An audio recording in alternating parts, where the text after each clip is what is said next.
Yes. Okay, but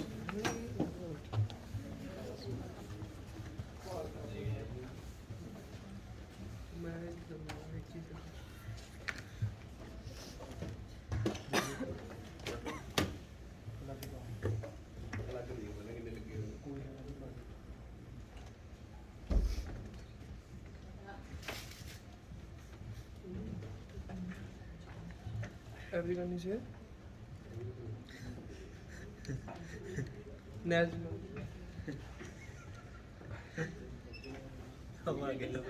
yeah.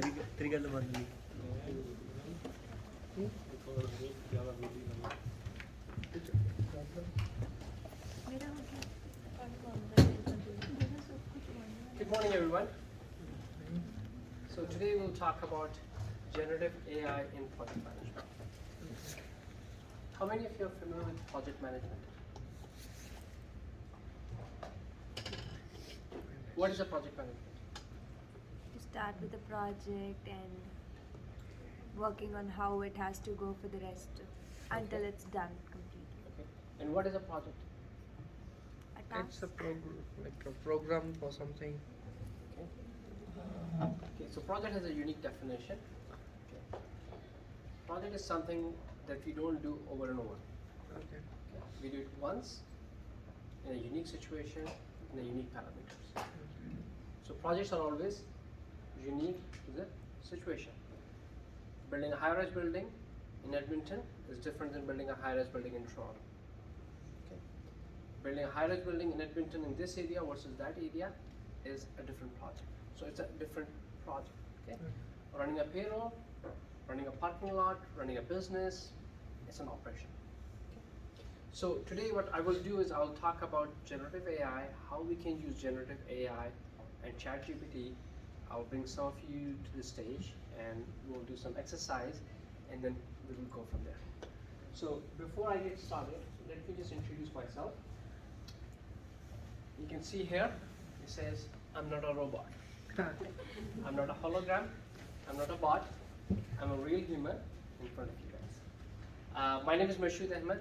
I've been working as a project manager for last 18 years, long enough, maybe more, depending how I count my time. I got my master's from University of Waterloo long time back. I have done my PMP certification, which is Project Management Professional, CISA, Certified Information System Auditor, and bunch of others. I do speak at international platform. Last month I gave a closing keynote speech at North Carolina PMI on the topic of AI and project management. I also talked about AI and project management back in 2018 in Singapore, New Zealand, and a couple of other places around the globe. Right? So that kind of gives me this. My interest is how AI can change the project management practice. Okay, so that's about my speaking engagement. I do volunteer my time. I work with some PMI. I'm also a board member at ISAC Accredited Chapter, and a few things here and there. I also teach at McEwen, by the way. So if anybody would like to connect me, feel free to chat me on LinkedIn and connect. So what I would like to do is today is to start with a pattern, because it's very important for students to understand the pattern. Whatever the college or university is teaching you in 4 years time or 5 years time, that may not be applicable.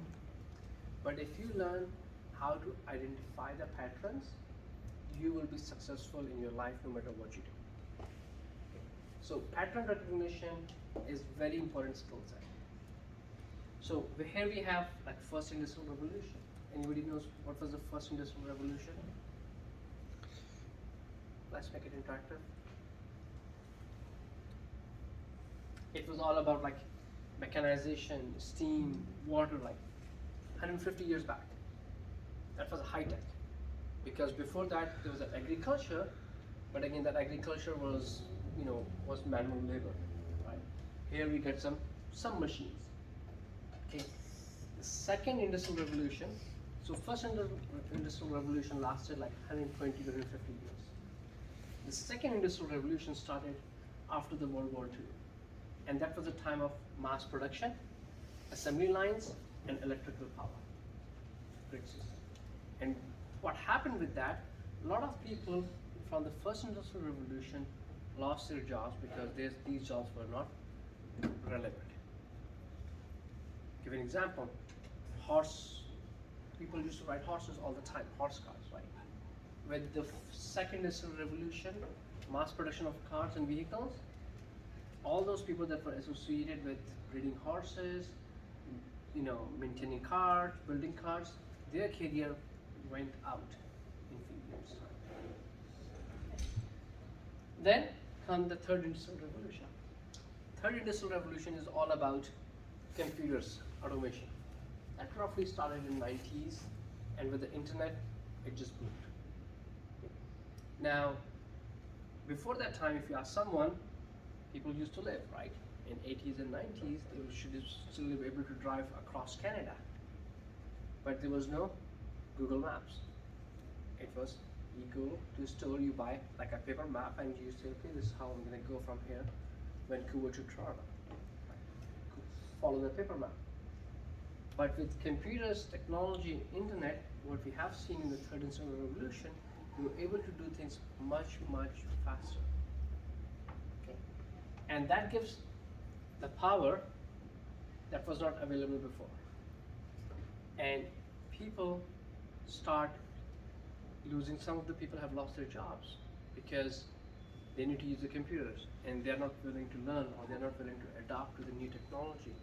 And that causes a problem in that particular domain or the area.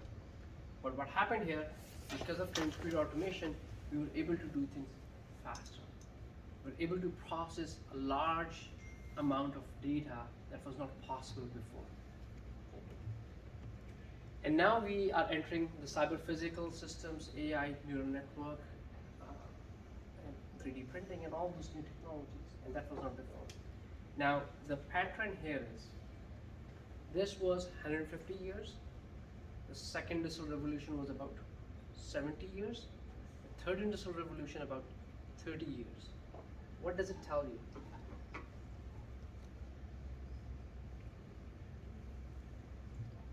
What is the pattern here? Growth is exponential.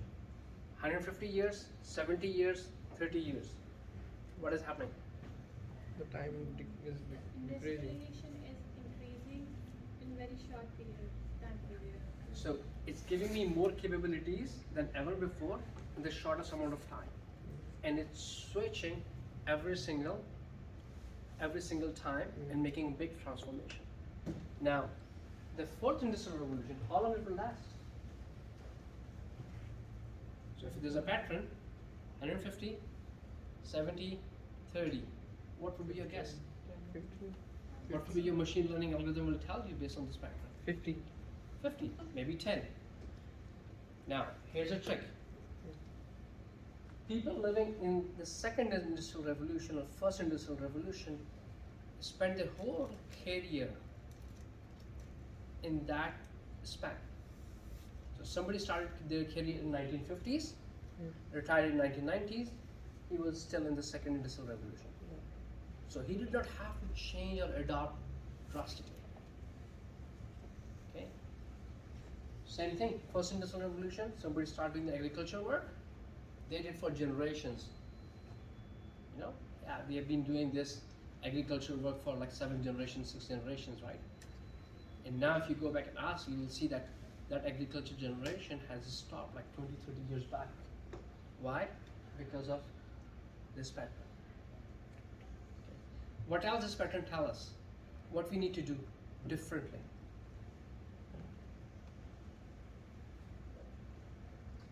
Every time there's an industrial revolution, what happens? We have to Change ourselves. We have to change.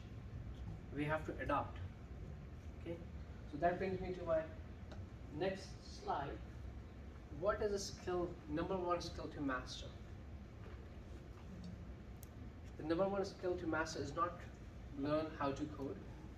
The number one skill, and sorry, you might disagree. Oh, learn how to learn.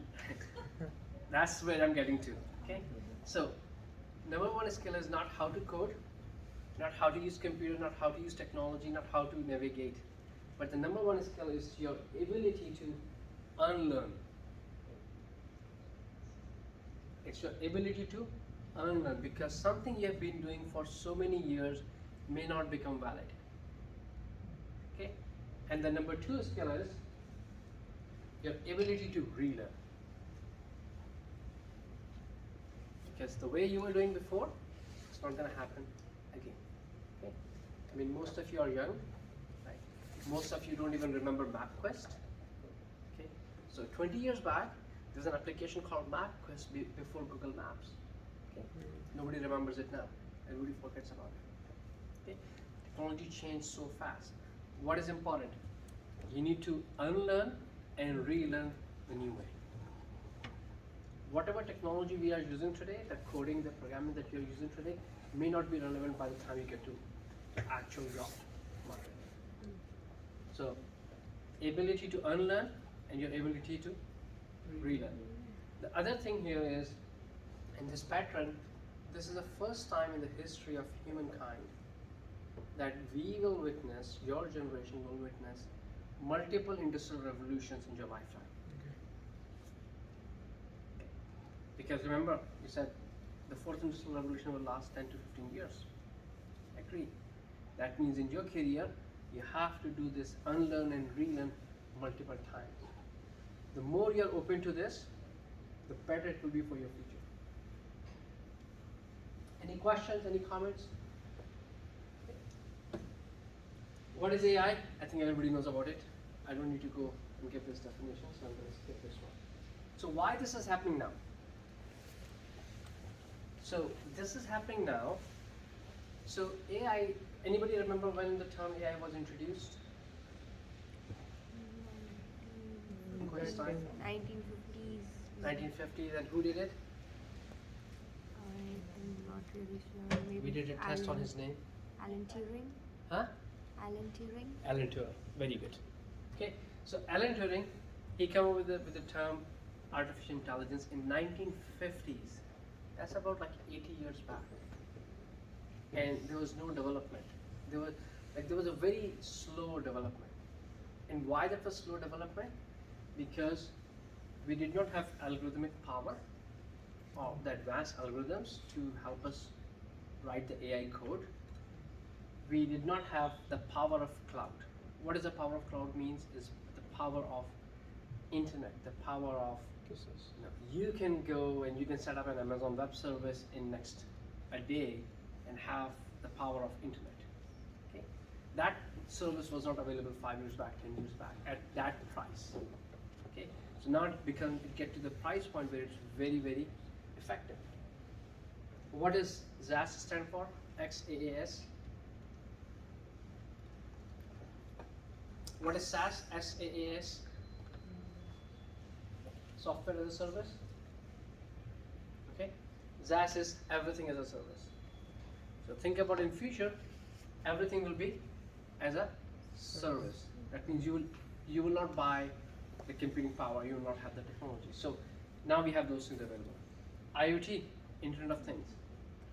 IoT is Internet of Things, devices, connected devices that can talk to each other, edge computing, edge AI, all those fun things that makes things possible that was not possible before. And what they give us the data points. And based on that data points, you will learn and you will build your algorithm using the cloud technology and make that system work. We are good here? Yeah. The last one is data. So I put in bracket structured and unstructured data. Does anybody know what is structured data?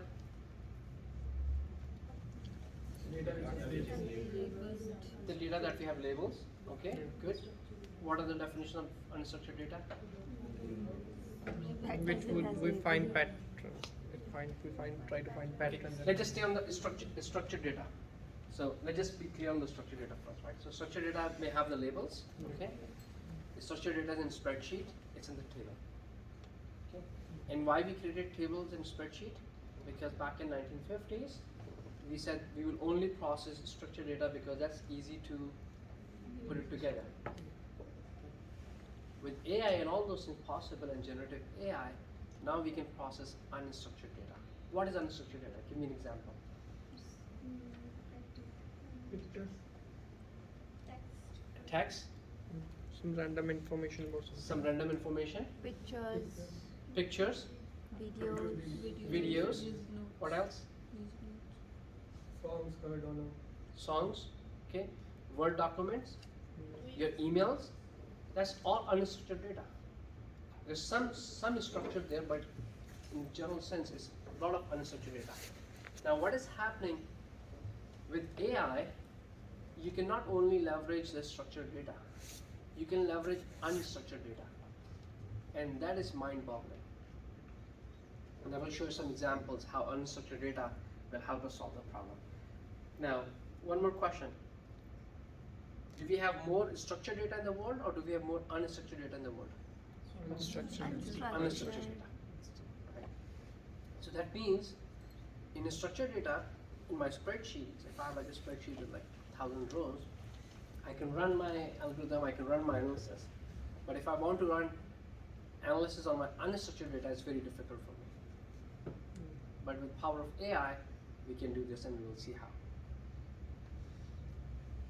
So here's a slide from Gartner. They released last year. It talks about like different AI that will go through the hype cycle. So are you guys familiar with Gartner? Okay. Highly recommend all of you to follow Gartner.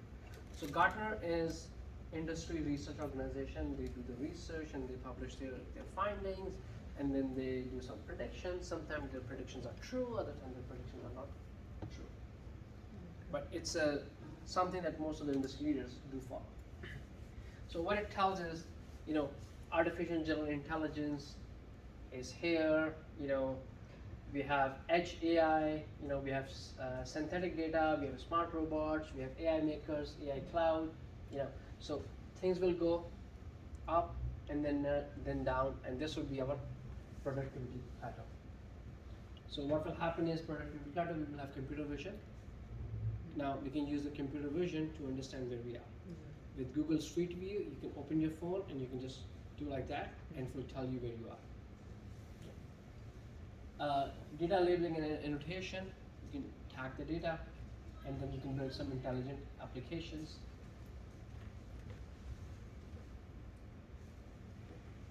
And here we have autonomous vehicle that are coming to the reality. Okay. And some of these things are hype. They will come true, but again, it's going to take a little longer time for them to become a reality. Next, I'm going to talk about paradigm shift. So most of you have,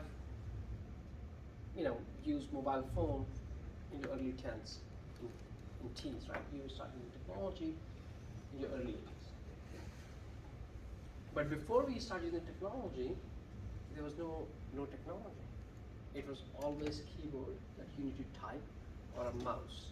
Even the mouse that was invented in the 1950s, that was a big innovation of that time, that you have a graphical user interface where you can click rather than typing all the commands. Okay. What is happening now, we have moved from desktop to mobile phone. Your cell phone has more computing power than the computer that they have used in 1970s or in the World War II, or to send the person to the moon. That cell phone has more power than those computers. Okay? So we have moved from desktop to mobile phones. We have also moved from graphic user interface. So before it was text-based, and then we get to the graphic user interface, and now we are moving to voice-enabled. And voice-enabled is changing the future. So example of voices: Alexa, Siri, as well as the other technologies. We have so many of them now. So you can just do a voice command and it will type for you. And that's a big innovation.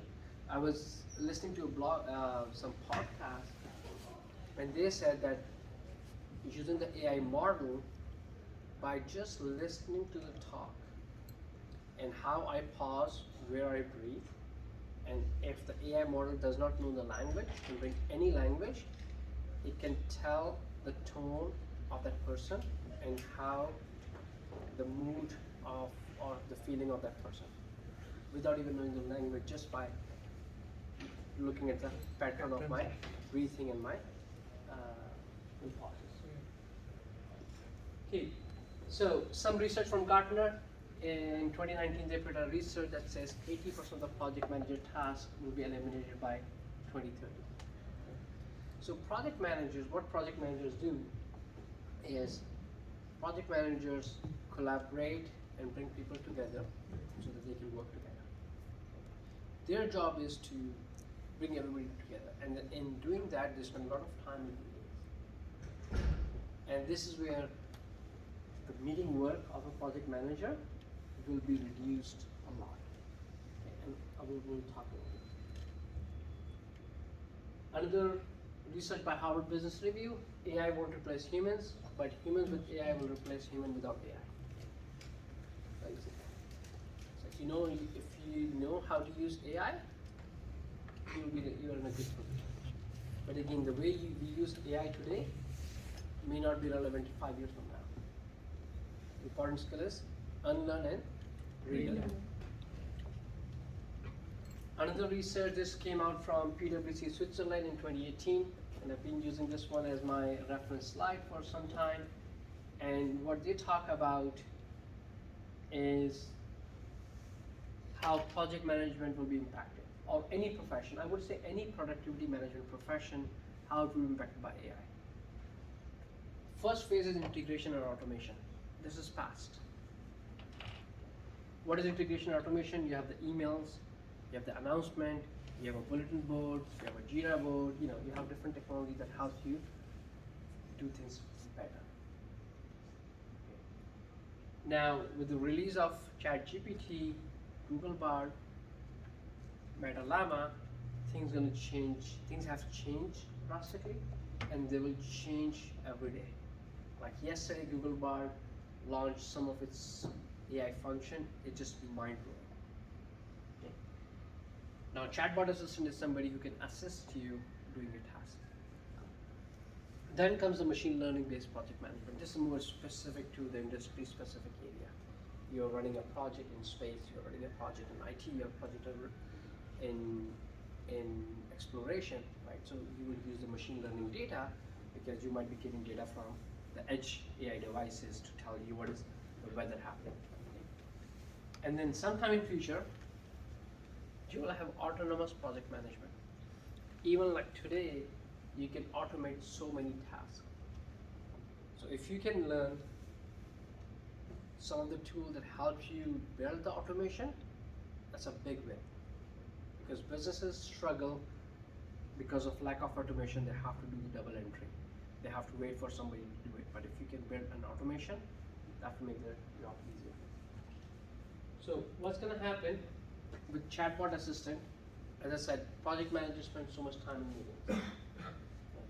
Now, with AI today, you can use invite to the Zoom call and ask to generate a meeting transcription. It will generate a meeting transcription for you. Okay. From that meeting transcription, you can ask to say, based on this meeting transcription, can you give me the status report? Same thing. Based on the status report, can you give me the status of each task? It's possible today. This is the chatbot. This is how that we are living. And then you can set a task reminder. For this task, remind me, for any task that is due, remind me 5 days before. Automatically, a reminder will pop up. FAQ. So I have done some mock scenarios where I give ChatGPT a large document, 50-page training manual, and ask, from this training manual, can you give me the frequently asked question? 10 frequently asked questions. Gives me 10 frequently asked questions that will be relevant from that manual. Previously, if I have to do that, I need somebody to spend 40 hours to get it done. Now this could be done in 10 seconds. Voice reminders, find me information. So this is very interesting. So find me information is you're working and you receive an email with an invoice. Now you need an invoice number. What are your options? Go and find who sent you that email. Sort by that name, if you remember his name or her name, or if you remember what date this email was sent. Find that email first, and then open the attachment, and then find the invoice number. Now, with the power of unstructured data and your voice capabilities, you can build an automation where you can say, go to my email, find an email from this vendor that was sent between this time, and then in an attachment there was an invoice number. Give me the invoice number, because you only need the invoice number. 10 seconds. So you don't have to dig the information. Automatic language translation. Anybody use Google Translate on your phone? Okay. How does it do the job? Good job? Okay job? Okay. It gets the job done, right? So if you're traveling to a new country, you don't know the language, you don't have to worry about it as long as you have the internet connectivity. Just go to Google Translate, do a voice, it will give you the voice in a different language. You type in English, it will give you translation in another language on the fly. That was not possible. Like 20 years back, there was a role, there was a job called interpreters or language translators, right? That people will sit. Those people will not have a job in future. So many jobs will be displaced because every industrial revolution displaces the job market. When we talk about machine learning based project management, it's more about predicting and determining when deadlines are not going to be met. So you work in a project, you talk to your team and they say this is happening, and they tell you, yeah, it will still be done. There's some pattern there. So AI is really good in catching those patterns. And based on that, it can revise and update the project baseline, which is like a plan. So it will update the project plan thing. Project will be late by 2 weeks. Okay, it will help manage scope creep. Scope creep in project management language is basically making sure you're doing what you're supposed to do, setting up the boundaries. Okay. Cost estimation, again, do the cost run, and lesson learned. This is very important, and this is where project managers will see a lot of benefit. What happens in project management organization, when you complete the project, you close the project, and you have a lesson learned session saying, asking the basic question. If we have to do this project again, how we will do it differently? And we get some feedback, we save it, put it on the folder, but nobody looks at it. Now with power of AI and unstructured data, it can go and read all my historical data and come back and give me some real lesson learned that I can leverage. Now what I'm gonna do is, I'm gonna pull this. I need 5 of you to come up here and read a script for me. And then we'll go to ChatGPT and we'll do some fun activity.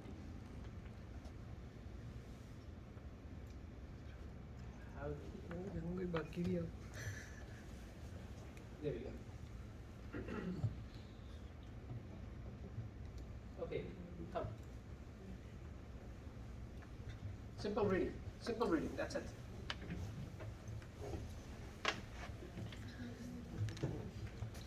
So what we are simulating here is a meeting. If you're working in a project, you have a meeting with your team, I need more people, I think 5 or 6. Okay, we are meeting with the people, we talk, and there's some issues. So again, this is just a meeting script that we'll just tell you what is a problem that we are trying to solve. Okay?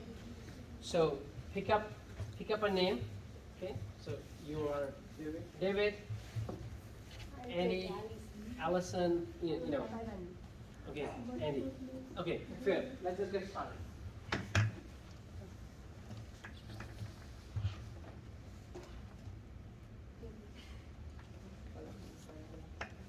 Okay. Go ahead, read. Good morning, everyone. Thank you for joining the weekly project call. This one should be quick update, and we should be able to wrap this call little earlier so that we have time to flex. Before we get into the update, I would like to ask Alison if she had chance to review the vendor security assessment, because if security assessment is not approved, we will have a major risk for this solution development. Thank you, Andy, for this purpose. I have invited Alison to provide feedback and blessings. Yes, apologies. It took me a little longer to review the vendor assessment. Based on my team assessment, we are okay with the vendor technology architecture. However, we have noticed that this vendor is still using FTP for file transfer, which is not secure. Our recommendation is to work with vendor to set up integration via APIs since FTP file transfer is not secure in this day and age. But this would require us to redesign our architecture and integration via API is possible. However, it will delay the project. Jasmine, do you recall our discussion with vendor earlier this month? Yes, Andy. We had a chat with vendor since we identified as a potential security risk. The vendor confirmed that they can integration.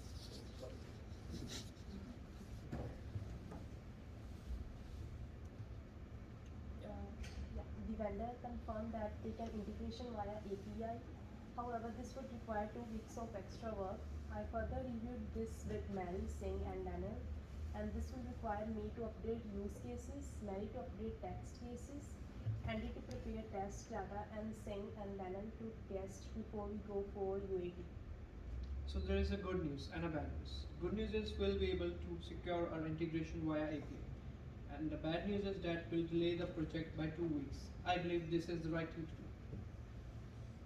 If integration is completed via FTP, the security team will not sign off on the system and we will make sure to secure our system since we do not afford a data breach and get unwanted media attention. Absolutely. This is what I meant by the right thing to do. I'm happy that Jasmine and the team has already completed their impact assessment. I will follow up with the project sponsor, Jamie, and let her know that the project go live is pushed by 2 weeks. Do we know if vendor will charge extra for API integration? Myself and Jasmine reviewed the vendor representative Claudia. She confirmed that there will be no impact on project budget. They also prefer API integration over FTP. Initially, we did FTP to complete the proof of concept. Since we plan to go live with patient data, that integration must be via secure API.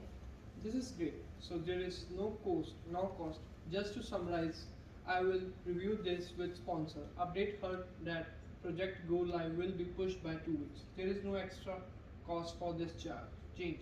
I will also formalize project change request with the vendor and the sponsor and get their sign off within 2 weeks.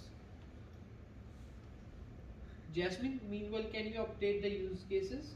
Yep, I will start up updating the use case and have it ready for team review by early next week. Okay, I will follow up with the team in the week of July 1 to review the use cases together and develop test cases by mid next week. Singh and Daniel, can you review use cases and test cases with Mary and Jasmine and help prepare data for integration workflow testing? Okay. Sure, we already did similar exercise. We can easily repurpose the test data. Okay, so by when you can complete the data prep? Daniel and I should be able to have the data ready by mid next week. So based on our current plan, we are supposed to go live on end of the month. Now with security recommendations, we will push the go live to mid next month. That will ensure we have a proper security controls in place for patient data integration. Does anyone have any concern? Are we okay with the dates and our commitment? Yeah, we Are are you good. good? I'm also good. I just want to highlight sometime API integration fails and takes longer time. So David, you may want to have some contingency. Myself and Daniel played with their API already. It is pretty straightforward. Great, that will minimize the risk. One less this to worry about for my team. Thank you. Thank you everyone. This helped to close the gap. Great. So everybody understand what happened in the meeting? Yeah. Okay. So the whole purpose was just to bring the attention together and say, hey, what happened in the meeting? Okay. So now, what I'm going to do is, I'll go to ChatGPT and I'm going to copy paste this and I'm going to do some prompts. Okay. And you will see how quickly it can tell me things that would typically take a project manager 2 hours after a meeting to document, do that level of documentation.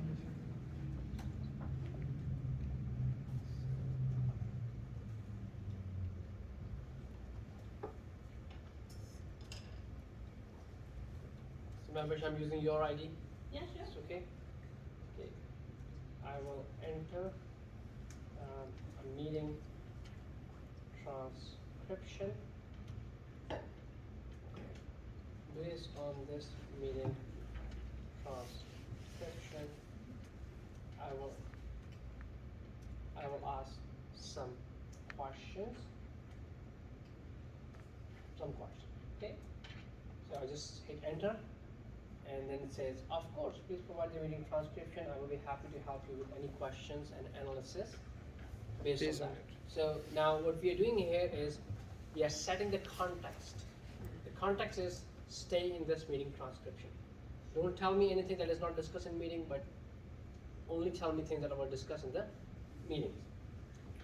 So I simply go here, Control A, Control C, Control V. Now, what question would you like to ask? So let me ask the question, who were there, right? So based on the meeting transcription, please tell me who attended the meeting in a table format. Okay, fair?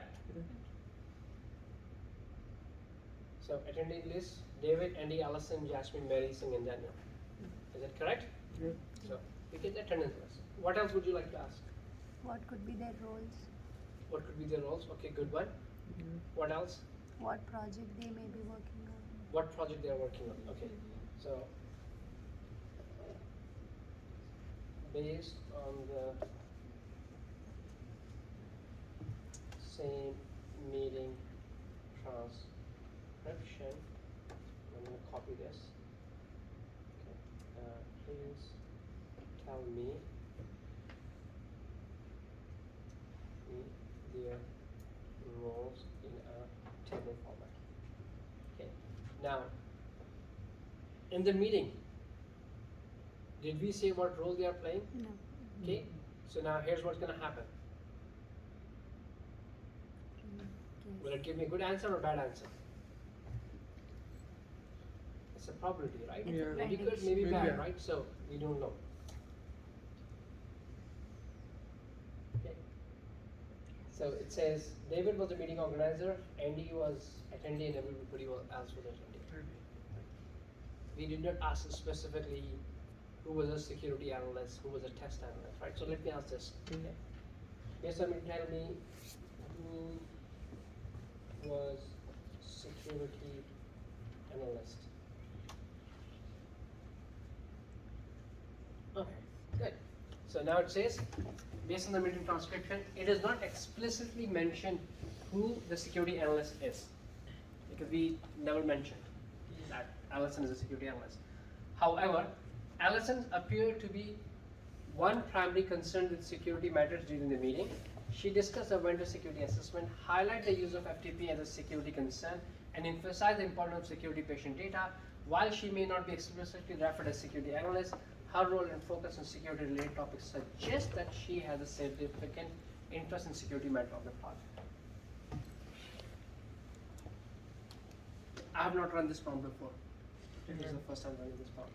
And that's why I'm asking you to give me the prompts. What else would you like to ask? About API integration. Okay. Can you give me a way to solve the problem? Okay. Okay. So we'll come back to that, right? So if I'm working as a project manager, what I'm interested in? Who is attending the meeting? What is a summary of the meeting? What did we discuss? And what are the action items? Because my role is to make sure the project makes the progress. So what I'm going to do is I will ask it, please tell me the summary of meeting under 200 words. Because if I don't say 200 words, it will give me a long summary. Okay, it could be one page, but 200 words is like something that can stay on the screen. Okay. So in the meeting led by David, the project team discussed critical security concern related to vendor technology architecture. Allison, who seemed to have security related role, pointed out this and this and that. And it is staying within that meeting because I have set the boundaries for that. Now, what I'm going to ask is, based on the team meeting, please tell me the action items in a table format with action owner and deadlines. Okay? So, if you remember in the meeting, it was discussed, yeah, we'll do this mid next week, end of next week, the following week, and this and that, right? So, we'll see what it gives me. Okay.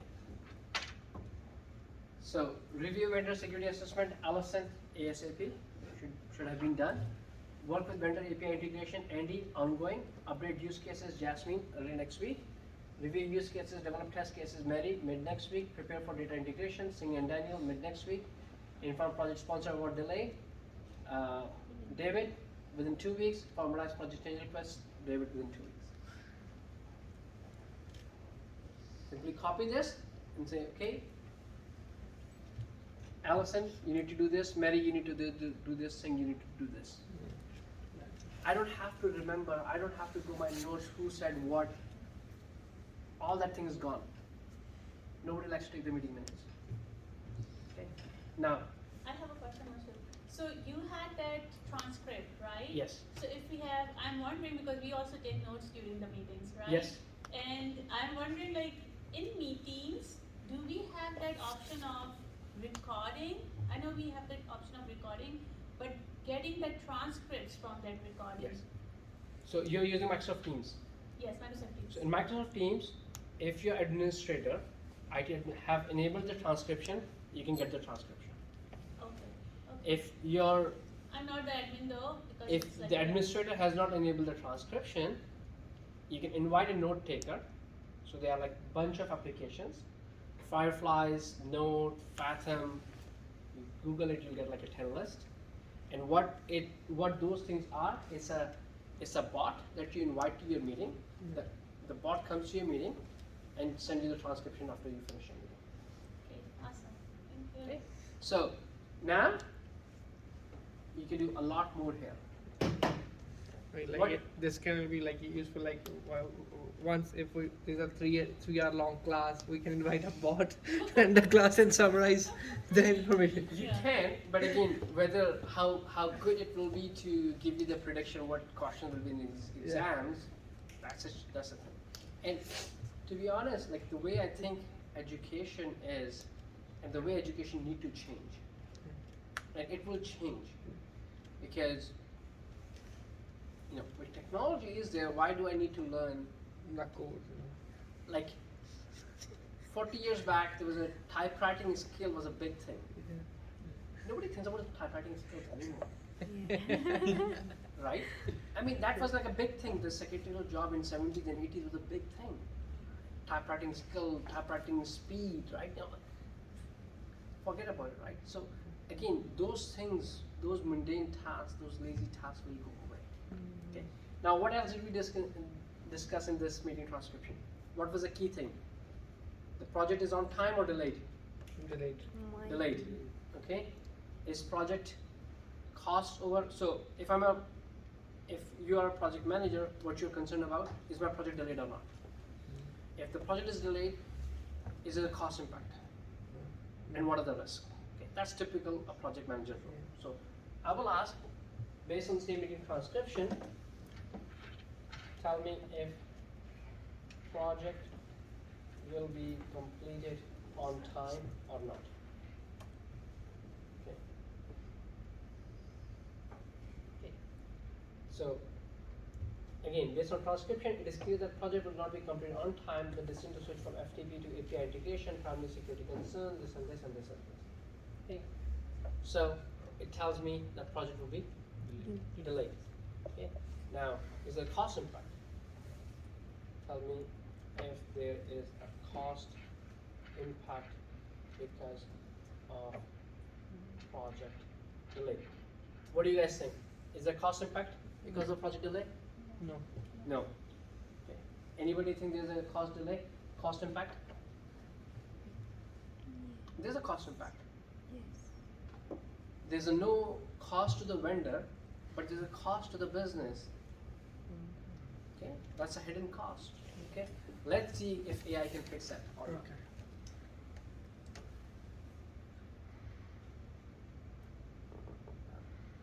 row. It doesn't appear to be cost impact due to the project delay, and Jasmine confirmed with the vendor representative Claudia that switching API integration FTP would not result in additional cost. In fact, Claudia expressed preference over API, this and this. David reiterated there would be no extra cost to change and was noted the project budget would not be affected. Go live is 2 weeks, therefore it seemed to be project is delayed but not expected to have a negative cost impact. So it did not pick up. It did not pick up my hidden cost or my cost of my time. So this is where AI is not perfect. And this is where if you're using generative AI, you can't blindly copy paste.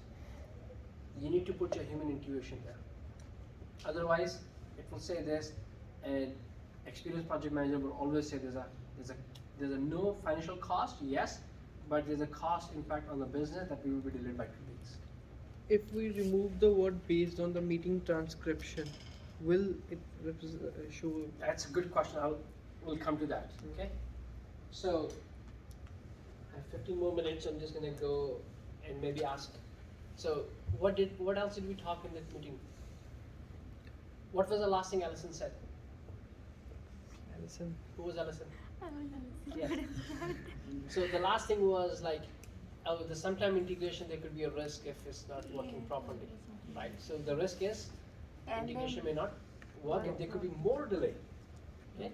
So I'll say, Jason, please tell me if there are any risks that I should manage as a project manager.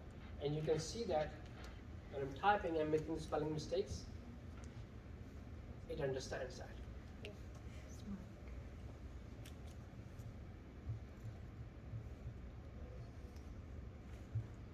So, now, I did not tell him that give me 3 risks or 5 risks, so it gave me like a long list. So if I set the boundary saying, okay, give me the 3 high risks, then it will give me the 3 risks, right? So what are the risks it's giving me here? Is the security risk. It's talking about the project delay. There could be further project delay, okay? So the decision to switch to API integration will result in 2 weeks delay. You need to manage the delay carefully, communicate it with stakeholder, and adjust project timeline and resources accordingly. So what it is doing is telling me as a project manager, this is my assistant. So think of these generative models as your assistant.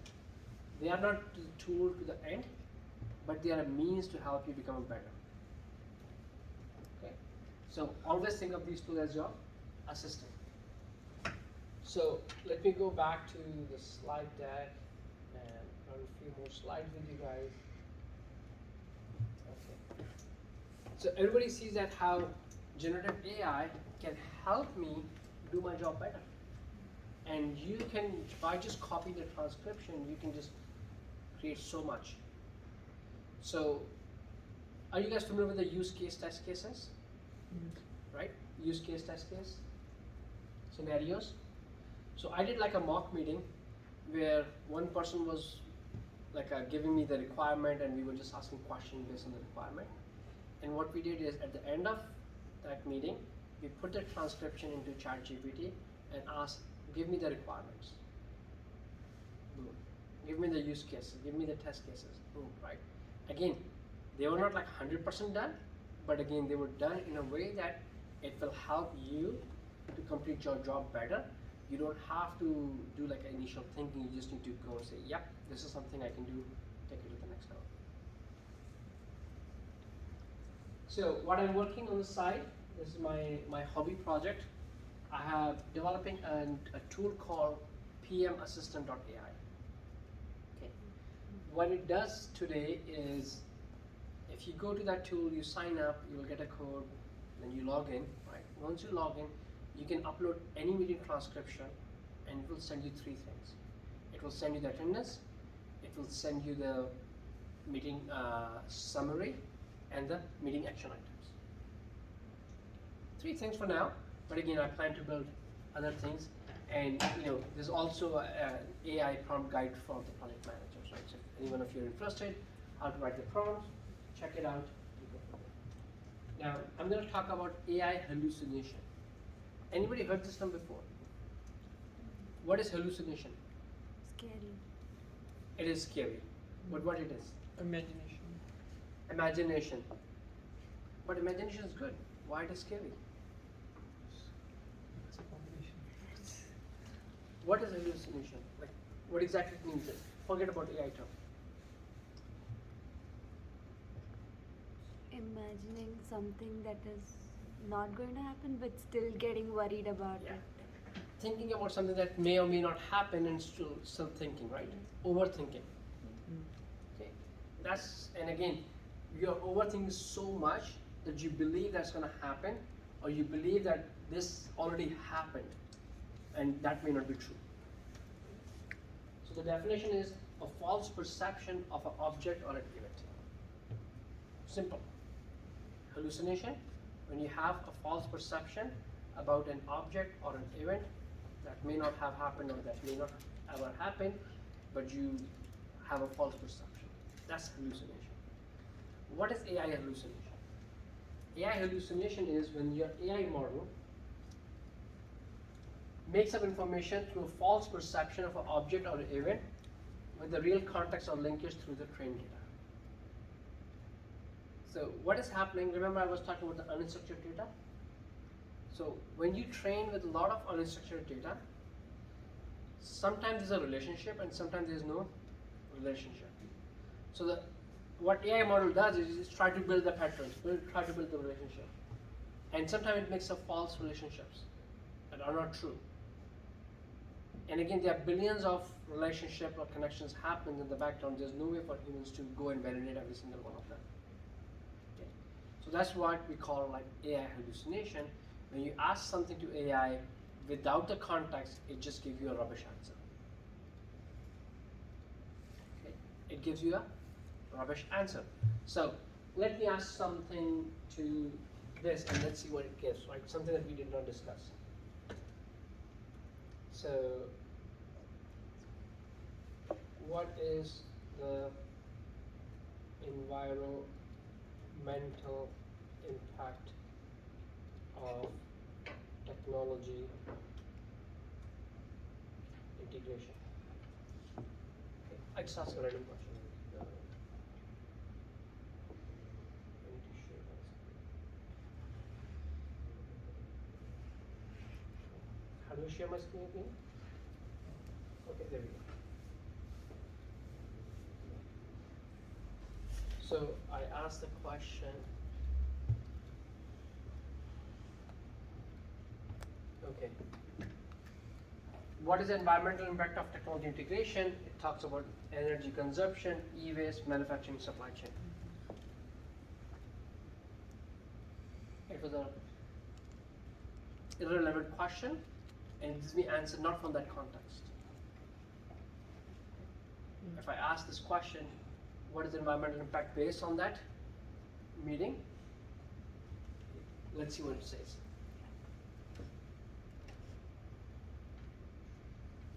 Tell me the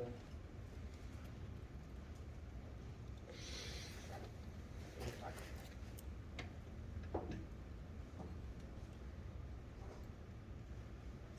Okay, so the meeting transcription does not provide specific detail about environmental impact of the technology introduction we discussed. To assess environmental impact accurately, you would need more information about factors such as energy efficiency, technology being used, yada yada yada. The first question I asked, did I give any boundaries? Did I give any context? No. No. In the second question, I give the boundaries and I give the context, and it gives me the correct question answer. So if you ask question without giving the boundaries, you will get a random answer. But if you keep your prompts within the context, within the boundaries, you will get the right answer most of the time. Again, it's not a perfect solution.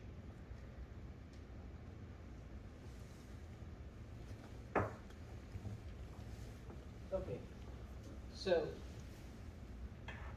AI hallucination happens when the context and the boundaries are not set or properly managed. So if you set the boundaries based on the context, I'm working as a project manager, I'm a student, I'm a high school student, I'm a university student, I'm a PhD student, it will tell you different contexts. So if you talk about this, it will do.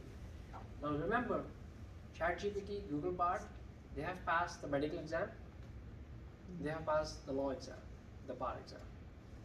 So they know a lot, right? They are as good.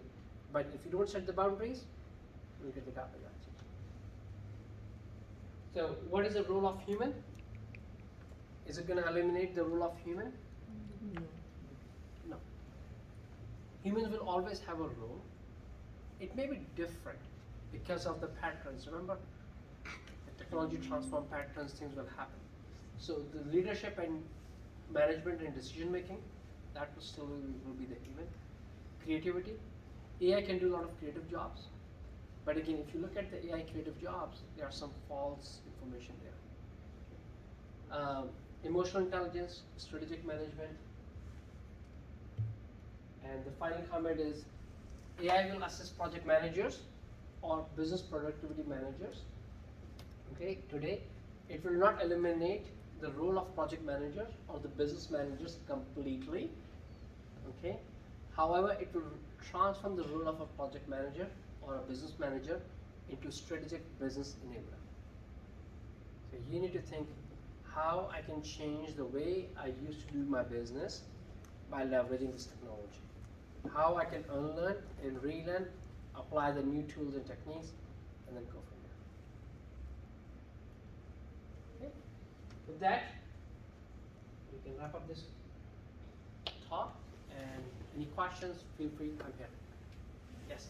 Okay, so I have read a lot that ChatGPT passes the SAT exams and everything.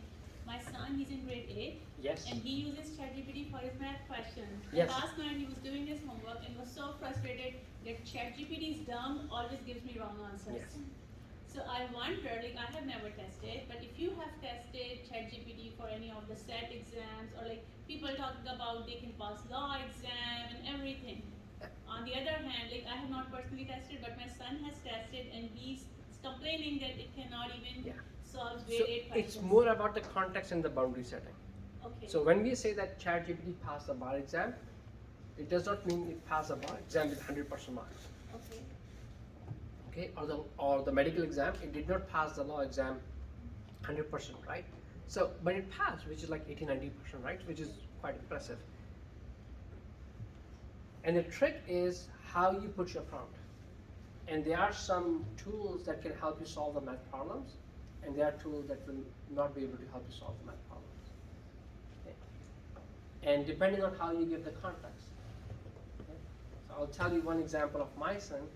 Okay, I learned about ChatGPT in December. It was December 2nd, it was released.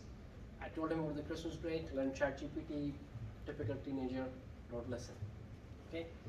Come January, he goes to school. Teachers tell him, do not use ChatGPT for the assignment. And guess what?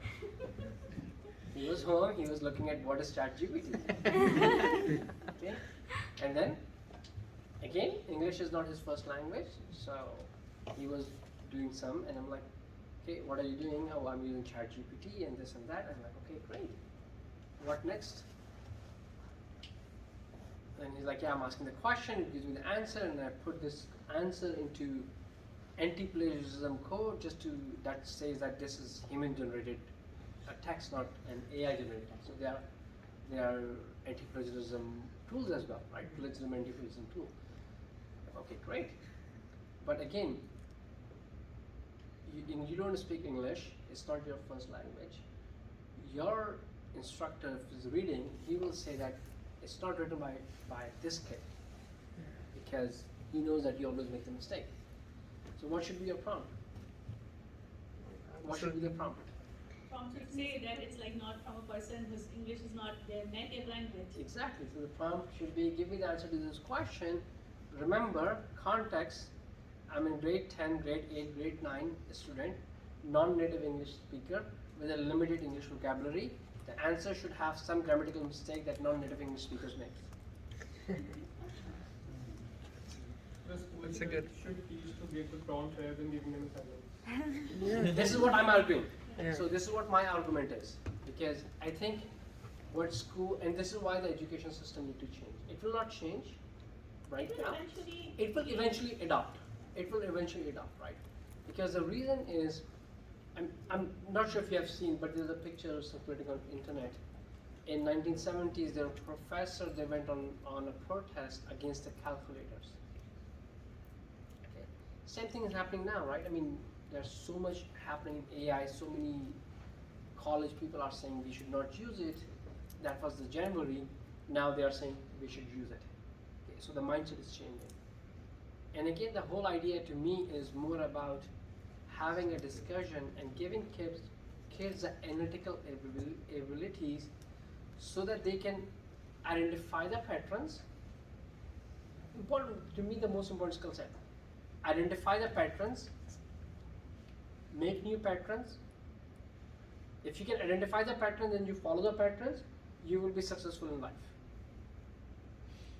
If you can identify the pattern, you follow the pattern, and you create a new pattern, you're gonna make money. Okay. Example, if you follow the path, you come here as an international student, local student, you complete your college, you go and find a job, you find a job, you build your credit score, you buy a car, you buy a house, you have a family. It's a pattern. If you follow that pattern, you'll be successful. You find that pattern, then you're like, you know what? If I do something this differently, I can make more money. I'm going to start up my own company. You're going to make money. So you're breaking the patterns, identifying the patterns, and breaking the patterns. That will make you money.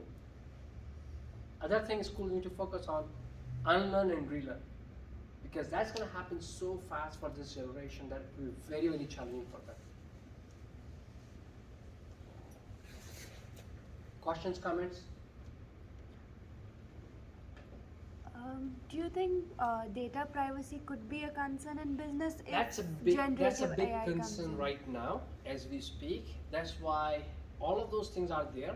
They are not adopted. So when I give my speech last month to a project manager audience, I was like, this is the demo, this is the power, but before you start applying this in your corporate world, you need to get a privacy and legal and security approval. Because this data can be misused. Now I can go there and I can ask, based on the meeting transcription, who was a tough person on the team. I can start asking the performance questions that should not be able to.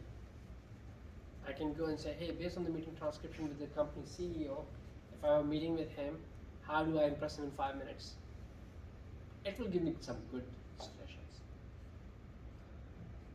So again, the power is there, and the privacy issues is the major roadblock.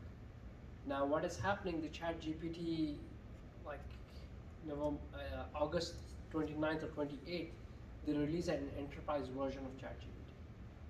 And what that says is that with enterprise version, you have a SOC 2 compliant. So it's more compliant, it's more follows the rules.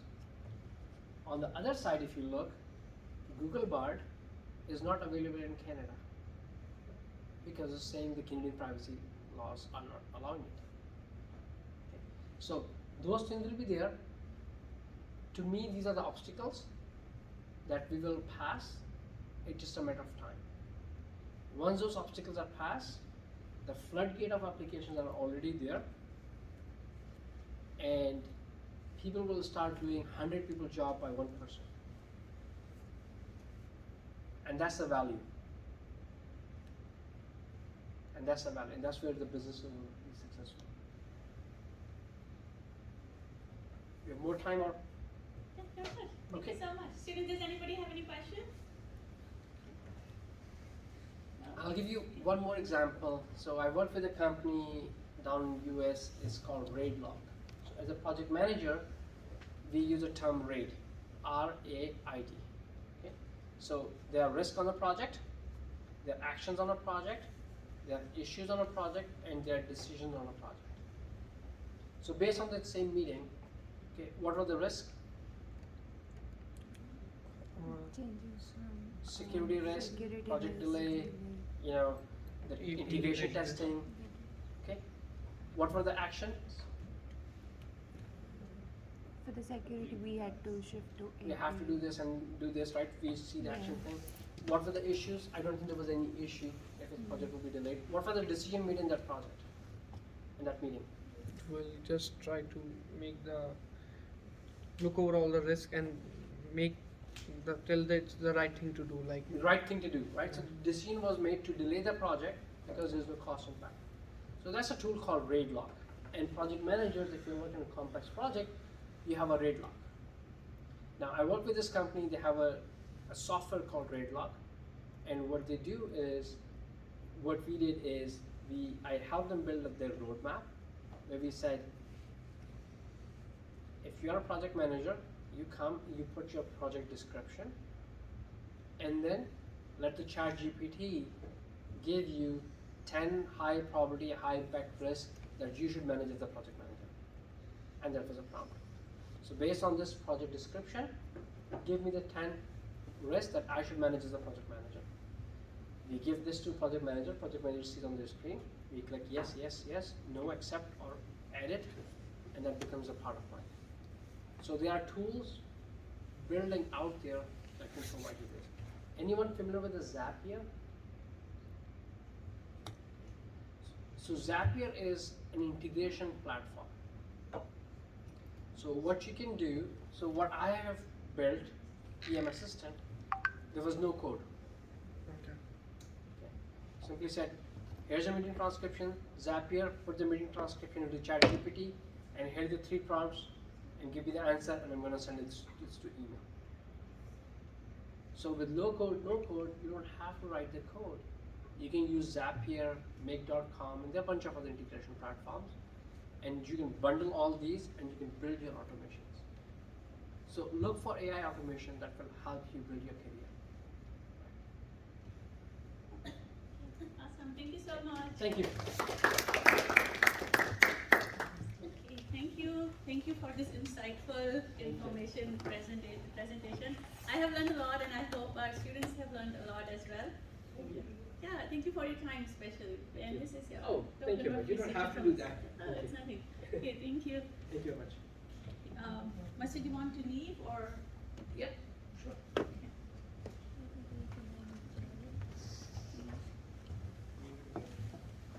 We would like to